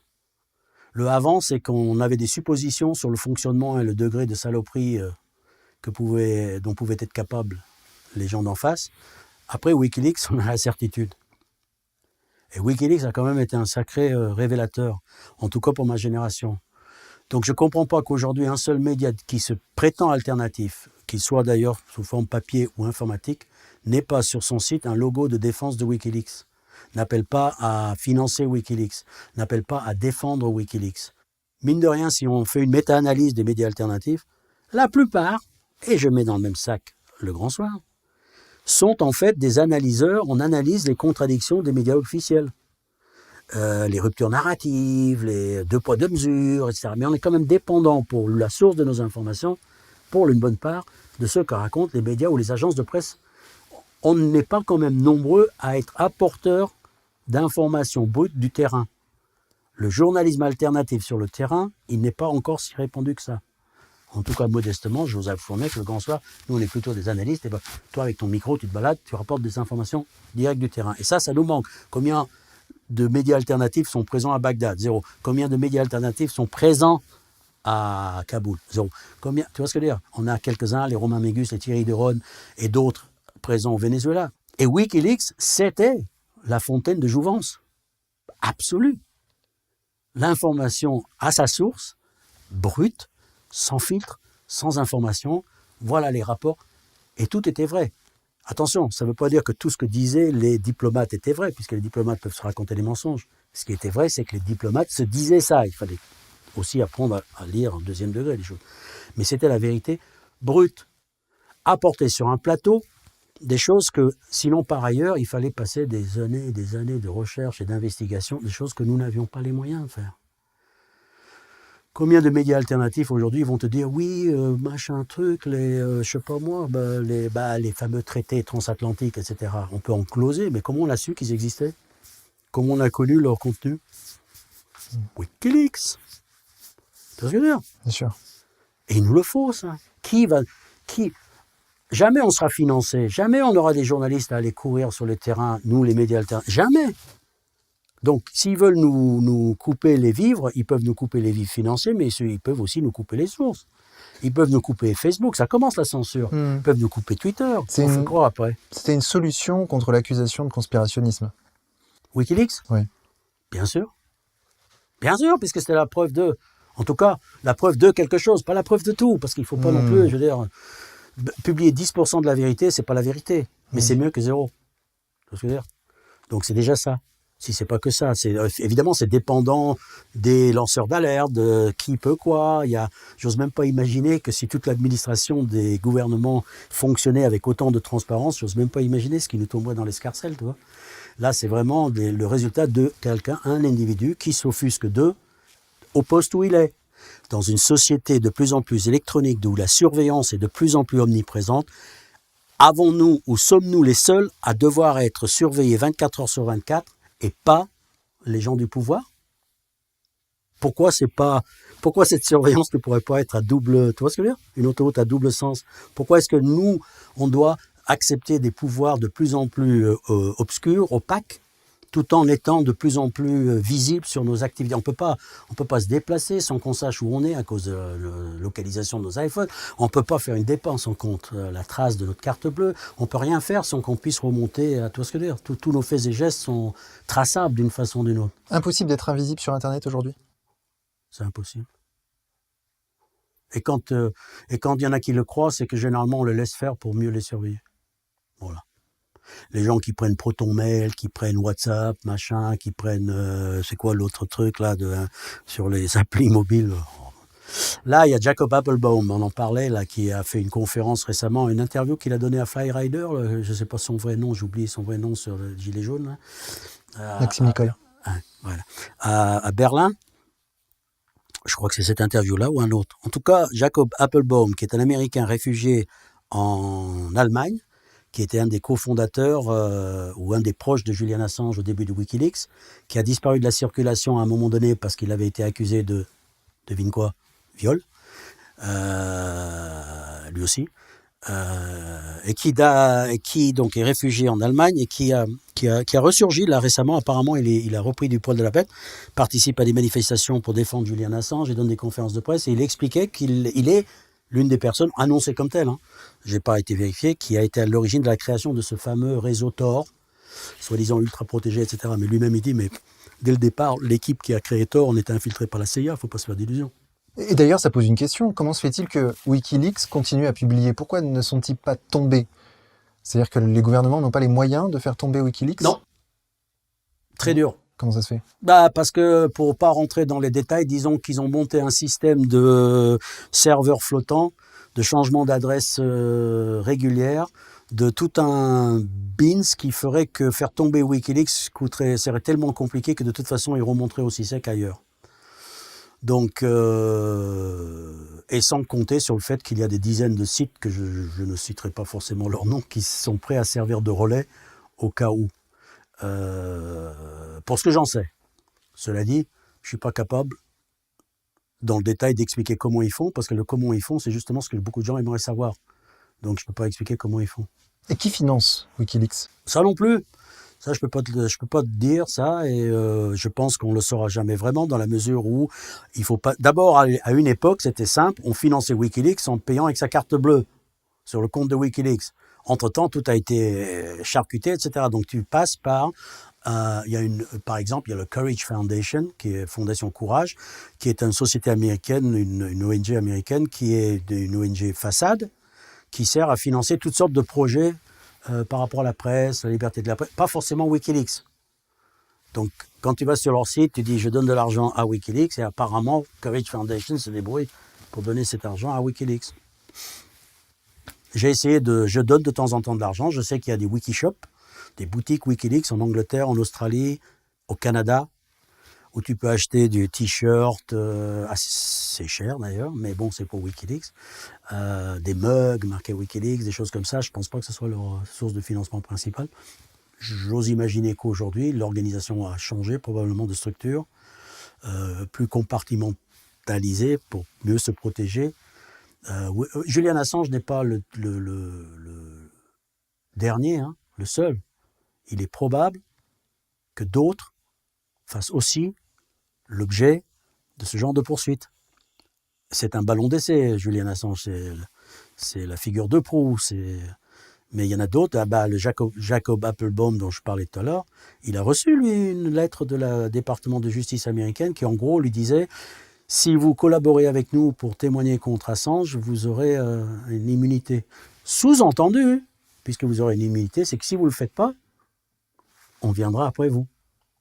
Il n'est pas dit d'ailleurs que la justice allemande réponde aussi lâchement et servilement que la justice britannique. Comment est-ce qu'on le sait, cette lettre? Parce que Jacob Appelbaum l'a publiée. Il était d'ailleurs spécifiquement précisé dans la lettre que au cas où vous publierez cette lettre, où nous vous interdisons de publier le contenu de cette lettre. Donc Jacob s'est empressé évidemment de publier en guise de provocation et de bras d'honneur au département de justice américain de le publier aussi sec. C'est pour dire que c'est des sacrées têtes de l'art. Hein, Et Snowden a échappé à la justice américaine grâce à Wikileaks. Snowden, sa vie.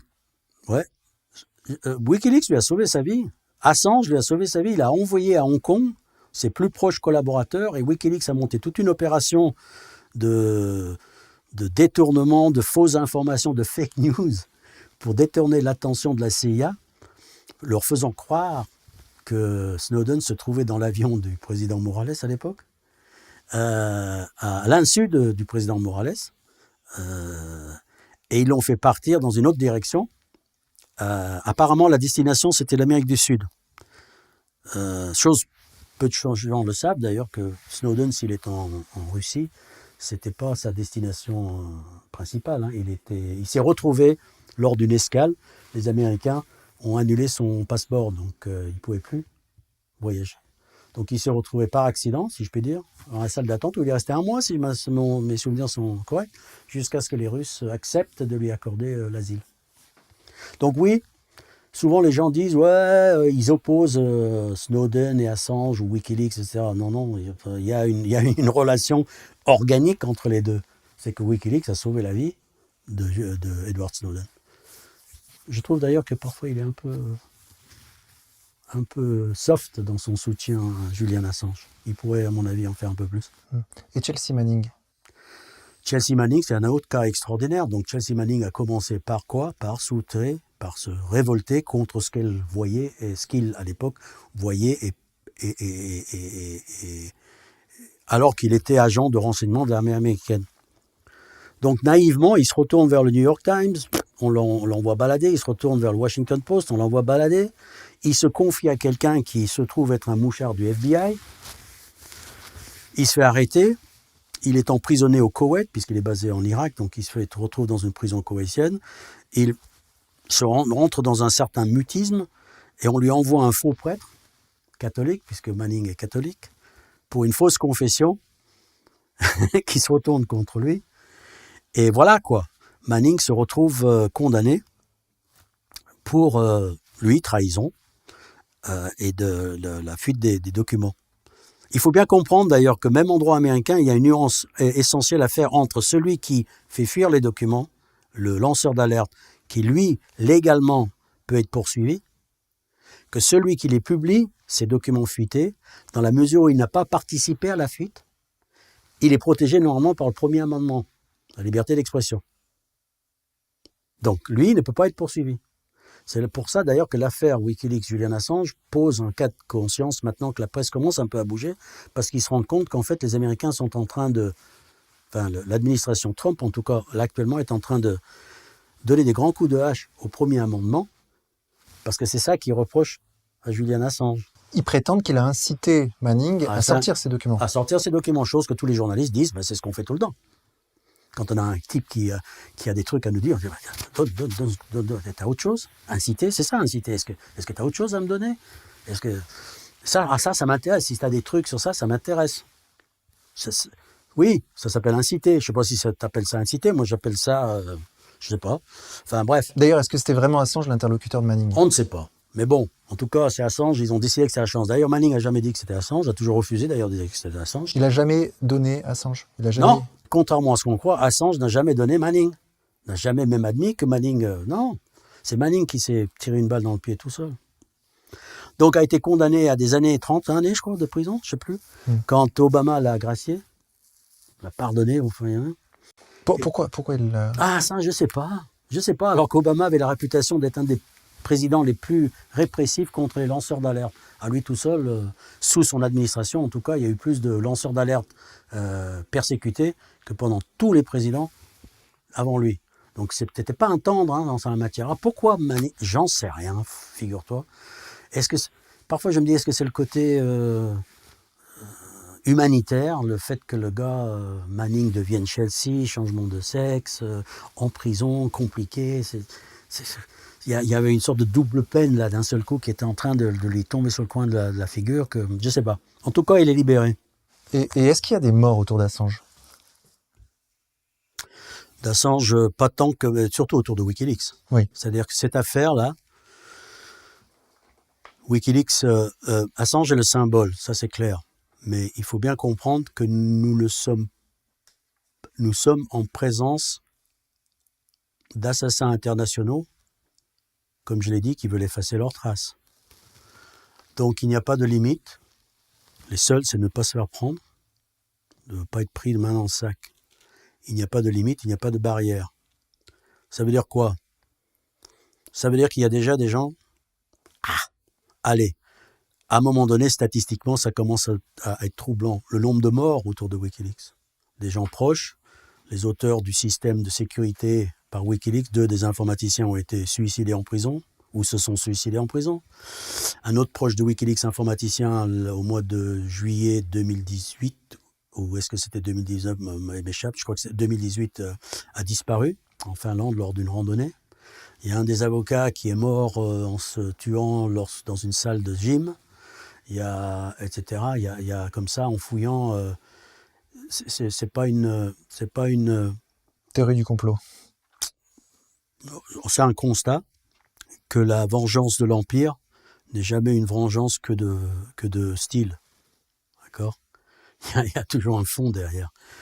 Tous ceux qui ont déjà résisté à l'Empire le savent. Wikileaks était un des grands résistants du point de vue médiatique à l'Empire, parce que c'était avant tout ça, hein, ou aux empires, si tu veux mettre les autres empires dans le même sac. Donc la vengeance est à la hauteur du camouflet qui a été infligé. Donc s'il doit y avoir des morts, je pense qu'ils n'hésiteront pas. Pour l'instant, Assange, mais je pense qu'ils envisagent de tuer Assange simplement comme là, la santé est tellement faible que c'est une façon très discrète, et puis on dira un jour peut-être qu'on apprendra, il est mort en prison, c'est con, hein, c'est en mauvaise santé, et qu'est-ce qu'on va faire? Qu'est-ce que tu veux? Ce serait tellement propre comme solution. Ça éviterait tellement d'embarras plus tard. Des procès avec des caméras, des chaînes de télévision, Trump qui devrait s'expliquer pourquoi il a dit que Wikileaks était génial pendant la campagne électorale et qui dit rien maintenant. Les journalistes américains tellement à cheval sur le premier amendement de la liberté d'expression. Tu t'imagines, c'est quand même un pays où le Ku Klux Klan est encore légal. Donc tellement. Et là, d'un seul coup, non. Tu vois ce que je veux dire? C'est embarrassant, ça pourrait être embarrassant. Donc oui, il y a des morts, oui, il y a des dangers. C'est une affaire dangereuse de courir après Wikileaks. Il faut savoir que récemment, par exemple, les gens de la solidarité avec Wikileaks, mais des gens de la solidarité au sens, le gars, par exemple, qui majoritairement s'est occupé de tout le graphisme, de faire les affiches qu'on voit, No US Extradition. Il vient de recevoir un avis de Google comme quoi le département de justice des États-Unis a demandé que Google communique tous ces détails de ses comptes et de son identité. Che Guevara disait que le premier devoir d'un révolutionnaire, c'est de faire la révolution.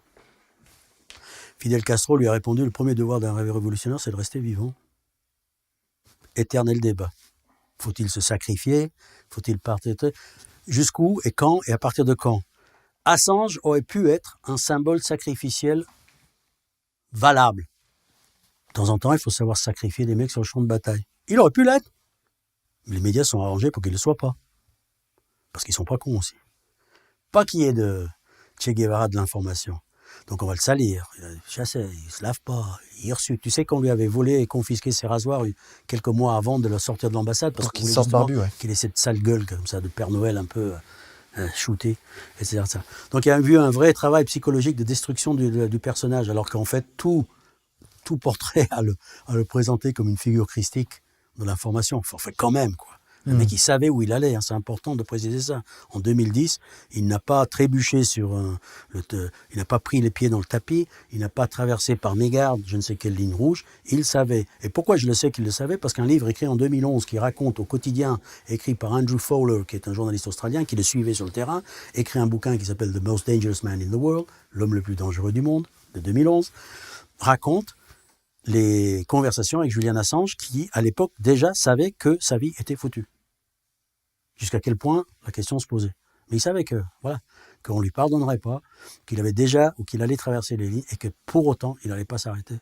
Parce que pour lui, c'était une mission. Si tu as le sens de ça, du sacrifice, tu peux l'avoir, ok, mais fais-le comme il faut, quoi. Il y a autant que ça se sache. C'est ça j'allais presque dire la première clivage, distinction qu'il faut faire, c'est le sacrifice qui se sait, ou celui qui part finit dans un égout comme ça, dans un terrain vague et que personne ne sait rien, à part tes proches. Il faut avoir une efficacité dans le sacrifice. Yes, bien sûr. Il faut partir dans un Big Bang, il ne faut pas partir dans un chouinement, un soufflement de... C'est ça. Alors, évidemment, ensuite, c'est le courage interne, c'est éthique, etc., etc. Cela dit, la question mérite d'être posée. Pourquoi ?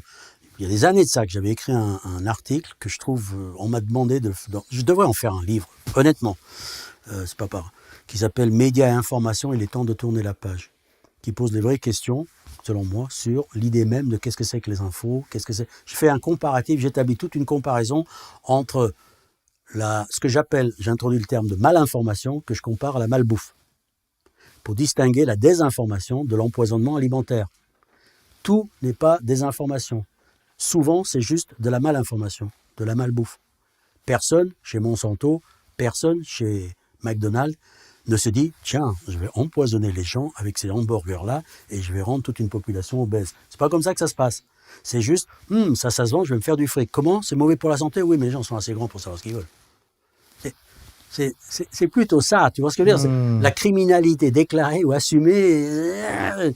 Il y a aussi, et c'est aussi les habitudes de consommation. Après tout, c'est vrai, personne ne t'oblige à manger des hamburgers. Enfin, de temps en temps, pas tous les jours.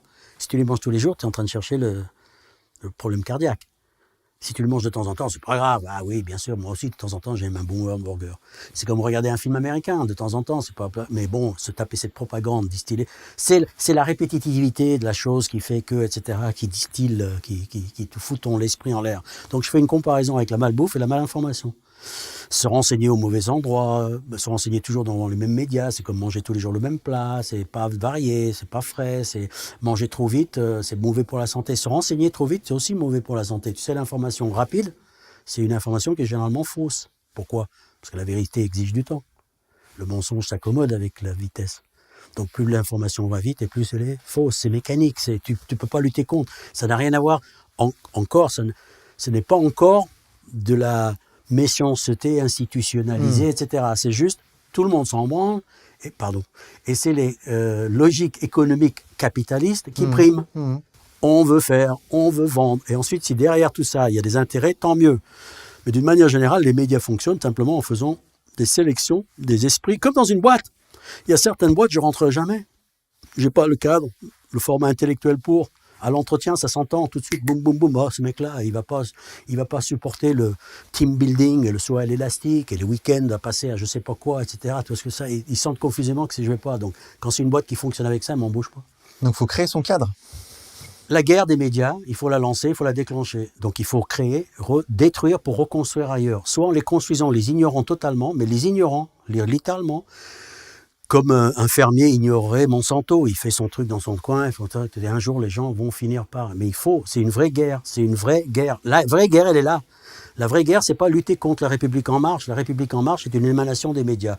Macron n'aurait jamais été élu sans les médias. Ce mec sorti de nulle part, machin truc. Donc le vrai pouvoir, notre vrai ennemi, ce sont les médias. Maintenant, la grande question, c'est de convaincre les gens. Lesquels ? Et jusqu'où le sont-ils ? Souvent, je prends l'image suivante. Vous avez tous été dans une pièce de théâtre, probablement comique, où il y a des trucs qui se passent sur scène et d'un seul coup, il y a une sorte d'animation dans la salle. Il y a un spectateur qui se lève, il crée un sorte de mini... Et à un moment donné, tu comprends qu'en fait, c'est un acteur qui est en train de briser le quatrième mur et qui est en train de tirer le spectacle dans la salle, d'accord ? Et à un moment donné, il remonte sur scène. La différence avec le théâtre et les médias, c'est qu'au théâtre, tu finis par comprendre que le mec qui faisait semblant d'être un spectateur était en réalité un acteur. Les médias, et ce parallèle me paraît super important, font toujours semblant d'être des spectateurs de la scène politique, alors qu'en fait, toute la salle, et la fucking salle, ce sont des acteurs à part entière de la scène. Mais sauf eux, ils ne te le disent jamais. Ce sont des vrais acteurs. Donc, ils agissent en tant que tels. Ce ne sont pas des spectateurs. Toi, tu es un spectateur et tu crois que le mec assis à côté de toi, c'en est un. Il n'est pas un spectateur. Quand tu as compris ce paradigme, ce changement de vision, tu as compris des tas de choses. Il est un acteur à part entière de ce qui est en train de se passer sur ça. Complice, acteur, participant, relais, courroie de transmission. Il fait partie du spectacle. Il en fait partie. C'est-à-dire qu'il ne faut pas regarder là, il faut regarder aussi là, là, là et là. Ils ont brisé le 4e mur, ils ont envahi la salle. Et nous, on est toujours dans cette idée de dire que ce sont des spectateurs, mais pas, et on les regarde et on leur fait des reproches comme si ce n'était pas objectif. Mais laisse-moi rire. Mais c'est des militants. Des militants avec une carte de presse. On n'en est plus à dire, monsieur, vous pourriez faire preuve d'un peu plus d'objectivité. Votre déontologie, où donc est-elle? Il n'y a pas de... Ce sont des militants. Même quand ils croient qu'ils ne le sont pas, ils le sont. Donc ça, c'est la grande bagarre, c'est les médias. Donc, ça, c'est la première chose. Et la deuxième chose, c'est la psychologie humaine qui va être un grand... Parce que moi, je dis toujours, tout le monde, tu poseras la question à n'importe qui, les mecs, ils sont toujours là pour te dire « Moi, j'aimerais un média qui soit super ouvert, un média qui n'ait pas de questions taboues, un média qui accepterait des opinions variées. » Ouais, ben je vais t'en faire un de média comme ça. Et tu sais quoi, la première réaction que les gens ont, c'est comme un aveugle qui retrouve la vue. Premier réflexe, c'est de fermer les yeux. Non, mais t'auras pas dû inviter un tel. Non, mais t'auras pas dû parler avec machin. Non, mais c'est-à-dire que leur premier réflexe, c'est en totale contradiction avec leurs exigences. Il faut savoir ce qu'ils veulent. Il faut savoir qui sont nos vrais ennemis. Il faut savoir qui. Je sais qu'on va me reprocher d'être interviewé par Vincent. Si tu veux que je vous dise, les gars, on va parler d'Assange. J'ai été traité correctement. Voilà, j'en suis fort aise et merci, basta. À partir de là, chacun son truc, etc. Je ne pense pas que ce soit une de mes priorités en quoi que ce soit. Et pourtant, c'est plus compliqué de défendre parfois cette position-là que de s'en prendre à des criminels de guerre qui font une conférence ou une signature d'un bouquin dans une librairie à Paris. Parce qu'avec tout ce qu'on vient de raconter, les aventures d'Assange en Suède, en Angleterre, etc., pendant tout ce temps, les États-Unis, jusqu'au mois d'avril-mai, étaient restés... Ils n'avaient pas porté plainte. On savait qu'il y avait le grand jury qui était prêt, mais officiellement, les Américains, les États-Unis n'ont jamais bougé. Ce qui a permis d'ailleurs à des tas de trolls, et quand je dis trolls, je ne dis pas des anonymes sur Internet, je parle des journalistes encartés, des grands médias. Il faudrait retourner en arrière, regarder les tweets, les articles, les machins de l'époque. Hein. Les mecs, ils n'ont pas honte de ce qu'ils ont écrit. Mais non, mais enfin, qui va extrader? Et bang, évidemment, une fois qu'il a été arrêté, le double mouvement auquel tout le monde s'attendait, abandon des charges de la Suède, qui d'un seul coup, après avoir insisté pendant 6 ans, extradé pour viol, puis finalement, non, finalement. C'est le moment ou jamais, il est arrêté. Il est plus dans le refuge.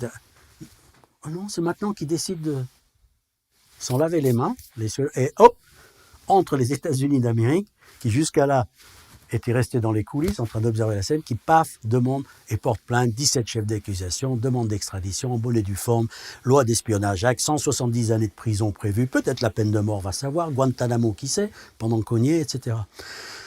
Pour bien marquer les esprits des gens, je leur demande simplement ceci. Imaginez 30 secondes, mais juste 30 secondes.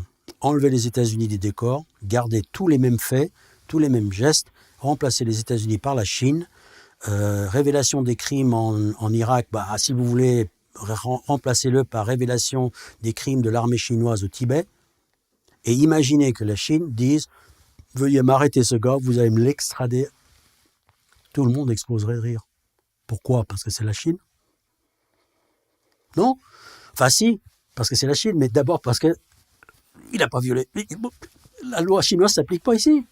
Qu'est-ce qu'il viendrait chercher? Toi, moi, machin truc, nous emmener en Chine Mais enfin, laisse-moi fouche-moi la peine. Au contraire, tout le monde tresserait des lauriers à Assange dans ce sens. Bien sûr, il toucherait des... Donc, cette simple changement montre quand même on est devant un sérieux problème. On est devant un sérieux problème là, parce que il y a l'injustice d'Assange, bien sûr, le personnage, ce héros qu'on est en train de faire souffrir, qu'on est en train de démolir. Il y a le fait que les criminels sont en train de se couvrir leurs traces. Il y a le fait que les médias ne suivent pas et laissent faire cette ignominie.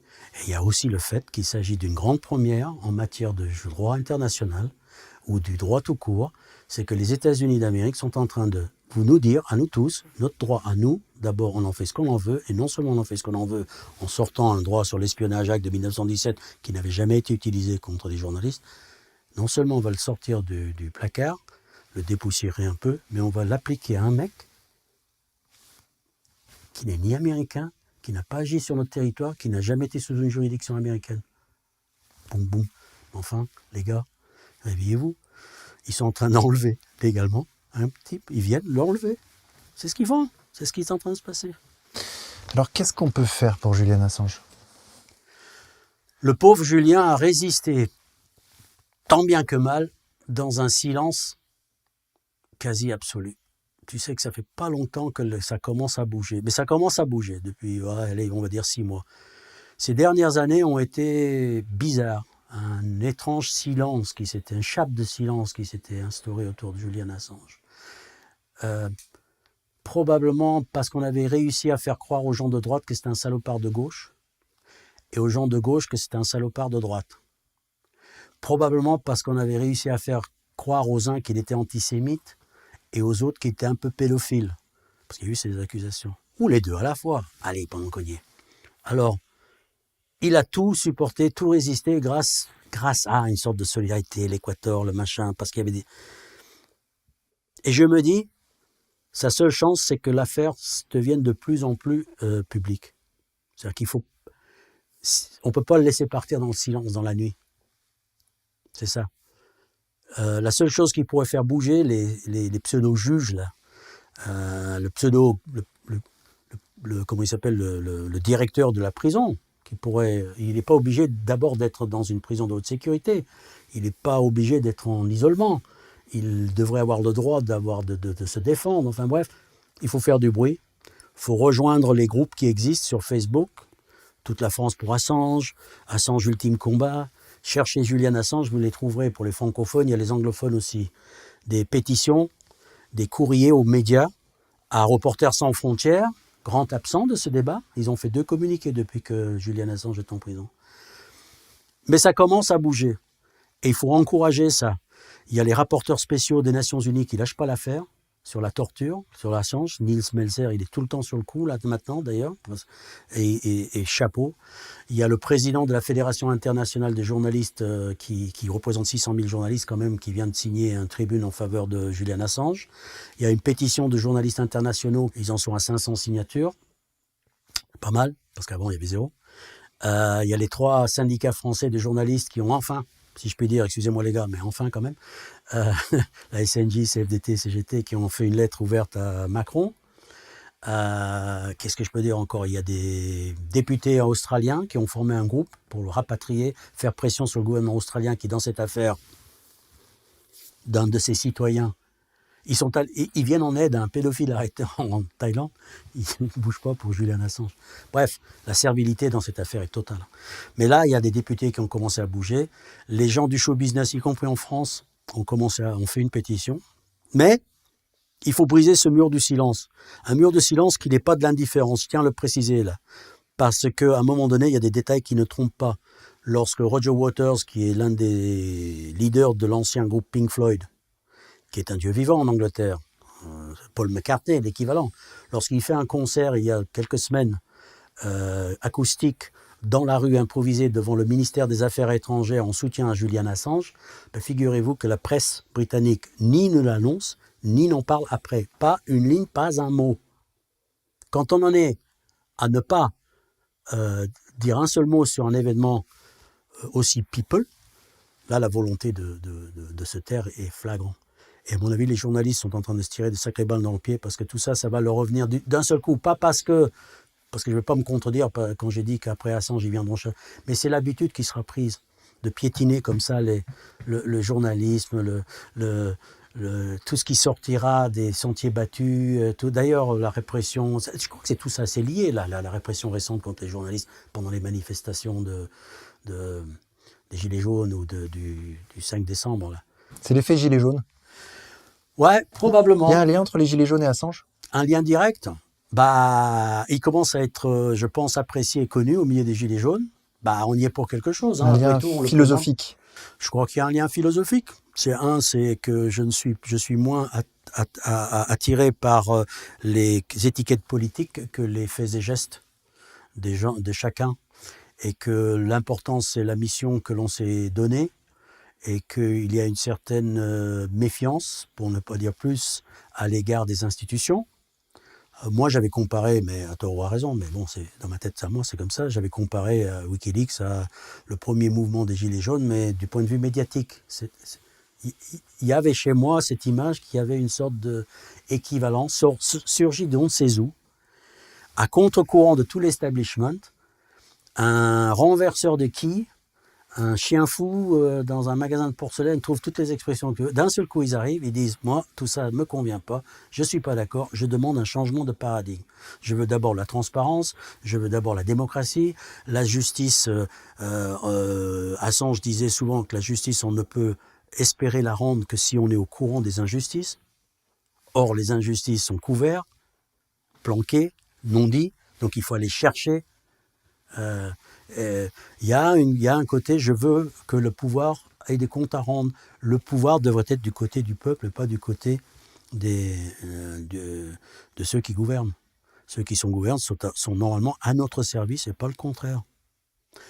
Voilà des parallèles que je pense que tout gilet jaune pratiquement pourrait reconnaître, quoi, ces éléments-là. Et que s'il y avait un média des gilets jaunes, ça aurait pu être Wikileaks. Le premier, le grand, mais il était un petit peu en avance sur son temps, en fait. Un petit peu en avance peut-être sur son temps. Wikileaks, sa gloire et sa chute, ça a été comme un météorite, ça a duré très peu de temps, en fait. Toute cette histoire de je publie Iraq Logs, Afghan War Logs, j'ai la collaboration de la presse internationale, je me fais connaître, etc. Et ça a duré à peine un an. Hein. À peine un an. Et pourtant, Dieu sait ce qui se serait passé si ça avait continué pendant des années. Bon, ils ont continué, mais je veux dire, c'était un autre contexte d'agressivité, seul contre tous, contre vents et marées. C'est devenu autre chose après. Mais si ça avait pu continuer comme ça, si ça avait été je ne sais pas comment dire, l'équivalent d'une association de consommateurs, mais pour le géopolitique, en matière de géopolitique, tu comprends ce que je veux dire? C'est que c'est là où on pouvait s'adresser pour réparer des torts, révéler des anomalies, dénoncer des crimes qui seraient exposés au vu et au su de tous, avec la garantie de l'authenticité de la chose. Putain. La face du monde aurait peut-être pu être changée, un petit peu quand même. Bon, mais les médias ont fait leur travail d'étouffement. Après tout, ils sont là aussi pour ça. Les services de renseignement ont fait leur contre-opération de dénigrement et parce qu'une organisation comme Wikileaks, il n'y a pas deux façons de l'attaquer. Soit tu l'attaques physiquement en détruisant le site, soit tu l'attaques sur sa réputation. Ah, ils sont pas fiables.